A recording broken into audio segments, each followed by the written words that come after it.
So, you're thinking about dipping into your Acorn stash, huh? Good for you. But before you hit that withdrawal button, let's talk about the cold, hard truth. How much is this little financial adventure gonna cost you? Now, Acorns is all about making investing easy peasy, right? But when it comes to getting your money out, things can get a little more complicated. We're gonna break it down, plain and simple. No financial jargon, just straight up answers. First things first, let's talk about the different types of Acorns accounts.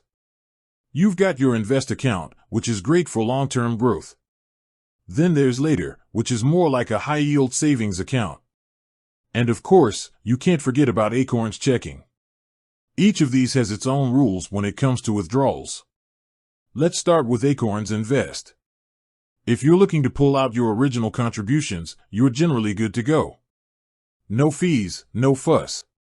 But here's the kicker, if you've made some sweet investment gains, well, Uncle Sam might want a piece of that pie. Capital gains taxes can sneak up on you, so be prepared.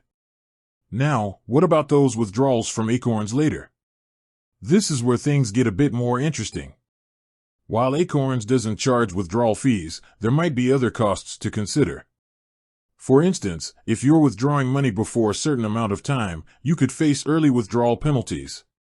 And remember, your earnings might be subject to income tax. Acorns checking is a bit different. It's more like a traditional checking account, so you can usually withdraw money without any fees. But always check the fine print, just to be sure. So, to sum it up, withdrawing money from Acorns isn't rocket science, but it's not always free money either.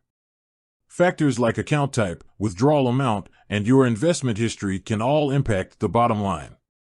Before you make any big moves, it's always a good idea to do your homework. Check out Acorns' fee schedule, talk to a financial advisor if you need to, and understand the tax implications. Your money is hard-earned, so treat it with the respect it deserves. A little planning can go a long way. With that said, thanks for watching, and until next time.